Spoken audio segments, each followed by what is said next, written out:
People who don't know me very well often ask, why do I have so many animals? And my answer to them is every animal on the farm has a purpose. And they'll sometimes say, well, what good are guinea pigs other than they're really cute? And I have to remind them they don't like to be called pigs, is that they can trim around the stepping stones, whereas the other animals do the rest of the large yard. And most of us have those large yards, which can be insurmountable. The guinea pig, or the guinea, as they like to be called, will trim around the stepping stones. So this is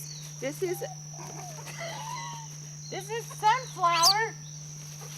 He's been trimming around the stepping stone today. Isn't he super fluffy? You need a bath. I think you need to go have a bath, and we'll really get you fluffed up. But he's doing a wonderful job of trimming around this stepping stone, don't you think? The yard is going to look really good when he's done. Yes, it is. Yes, it is. Oh, so cute. Look at the face. Look at the face. Oh, that's so cute.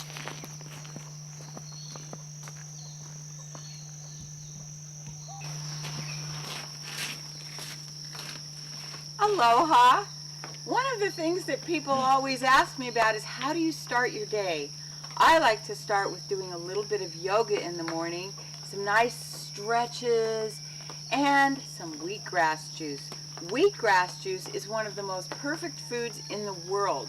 It can give you strength and vitality. It's full of chlorophyll and things that your body needs.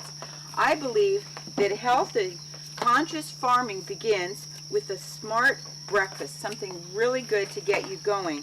So I like to clip some off and put it in my wheatgrass juicer. Make sure you don't get your fingers stuck in there, and just twist it around. And you can get these flats of wheatgrass at the farmer's market. I really like supporting the farmer's market because those are our local farmers, and by supporting the local economy, you help to improve the sustainability and the self-sufficiency of all your friends and neighbors that are out there selling what they grow on their farm. Plus, it makes for a good thing for you to eat and drink in the morning. So I like to clip this and put it in the juicer, and we're going to be getting some juice pretty soon. There's two little spouts that it comes from. One of them is here, and then the pulp is going to come from the end. So make sure you have your cup in the right place. Here comes a little juice. Now, I used to do this by hand. I used to take and just stir it around with one of those little mortar and pestle things, and it just took forever to do it that way. So I sprung for one of these wheatgrass juicers, because when you do wheatgrass, you have to drink it within 10 minutes after cutting the wheatgrass. And it gets a little hard to turn sometimes if you put too much in, so you have to know just the right amount. But I gotta tell you, if you go to one of those farmers markets or the health food store and you see somebody with an automatic one of these, that $2 you spend, it's really well worth it. Because this is a lot of work, and I figure my time is worth, more than $2. But I like the idea of doing it myself. There's a big satisfaction in doing things yourself. But the other thing I found out about doing it yourself is that it's almost as satisfying for someone else to do it for you and just to have it get done. But we're having wheatgrass juice at my place today to celebrate. What are we celebrating, Chris? Celebrating watching your face. We're just celebrating because I believe that life is to be celebrated, and that if you celebrate and enjoy every moment, then you can have a better life. And here's to conscious farming.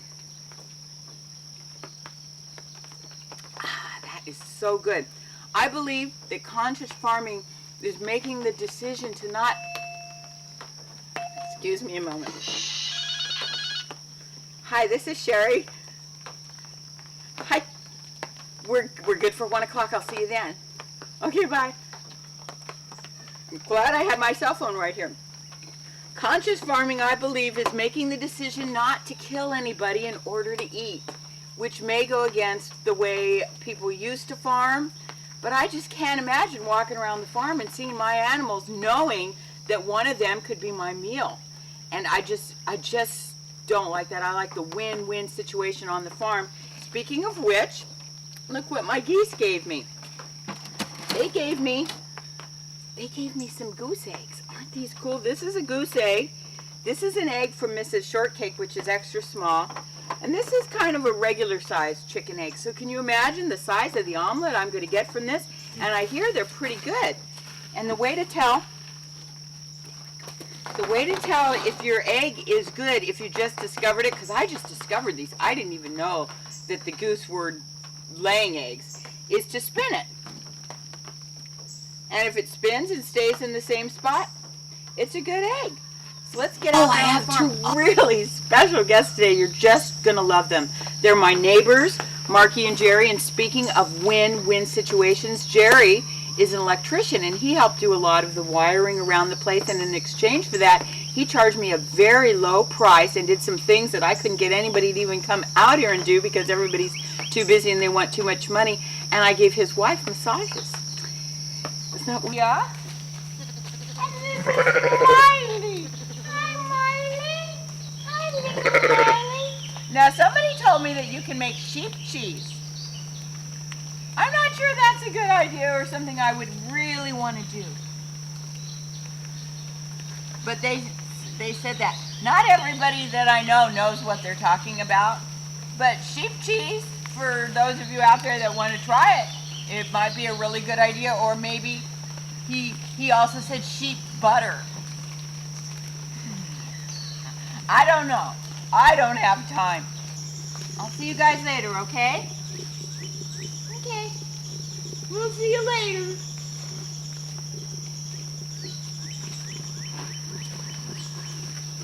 Aren't they cute? Especially Miley.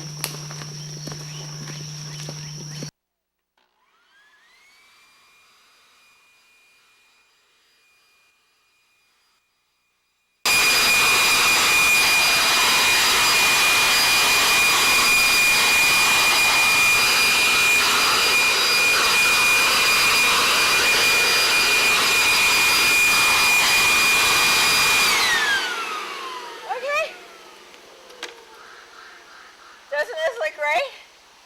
I'm so glad I have a leaf blower. And I'm so glad I have big, beautiful trees, even though they make a giant mess. I love them anyways. So have fun leaf blowing and enjoy your big property and whatever trees that you have, whether they make leaves or not. Leaf blowing, it's easy if you have the right leaf blower.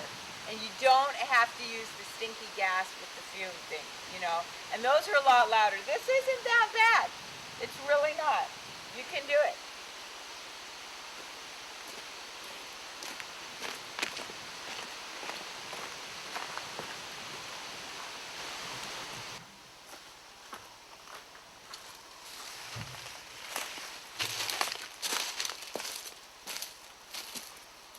So you can see over here where the pigs have dug, and I used it as a planting bed. And now everything is coming up beautifully. We've got some nice bulb flowers and some anthuriums here, and we fixed the fence. So the pigs aren't going to come back in and trample it and eat the bulbs. So they made a good thing by digging up the dirt. So if your pigs are coming in and making a mess, make the most of it and plant something there and then fix your fence. Is that a great idea? Chris, don't you think that's a good idea? Come here. Come here. Come on, who's a baby? Who's a baby now, Chris? He says, yes, I'm a big baby. I'm such a big baby. Say hi to the camera. Say hi. Say hi. Hi, my name is Chris. That is my name, you know. And I'm a big, big baby. I am. I'm a big baby. You wouldn't know it, but this cat is so ferocious that he scared the vet and her entire staff when it was time for his physical. They had to basically just look at him and go, yeah, he's healthy. Yeah, but he's a big baby. Just a big marshmallow. But if you come in my yard and you're not properly introduced, he will chew your face off, won't you? He'll chew off your face.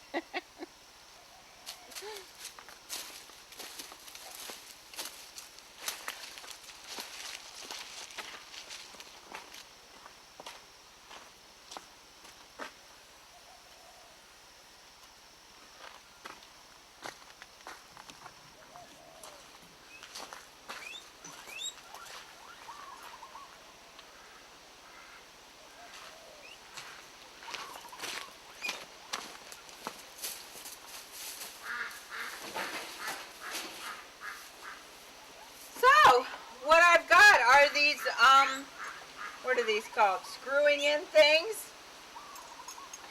They screw into the ceiling, and what I'm going to do is screw in 2 of them for each side, and then tie some rope around, and make like a little swing with some wood to hold the wood in the wood pile. And that'll get it up off the ground and under a covered area. Who's squeaking over there? You can use the kind that have the little hooks on the end, or you can use the round ones.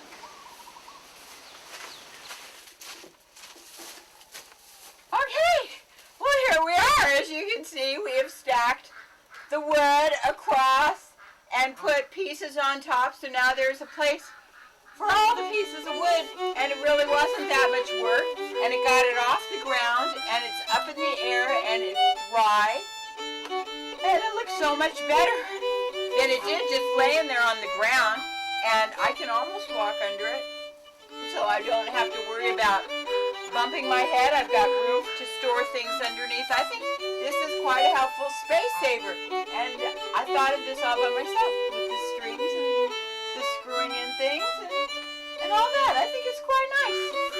I hope you can do this at your house too. And if not, at least I showed you how to do it.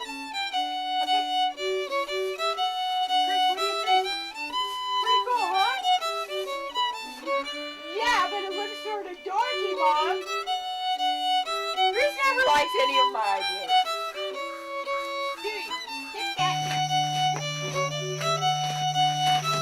Well, that's our show for today. I'm so glad we started with wheatgrass juice. I wanted to show you that it's important to take this thing apart after you're done, because there might be something left in there from a couple days ago, and you want to just get all the pulp out and all the grass out, and then rinse it out over there, and you can just toss whatever's in there out into your garden. And remember to be good to yourself, because when you're good to yourself, magic things happen, and you're able to be nicer to your neighbors, because that's really important, and be nice to the people in your community. Take some time to give something back. It's important to do that. You'll be glad you did. Remember to breathe and take time to listen to your own inner voice. Take time to hear yourself think, which is one of the most wonderful things about having your own farm. And enjoy life. Be grateful for all you have. Till next time, see you then. Aloha. Say goodbye. Say bye-bye. Bye-bye. We'll see you next time.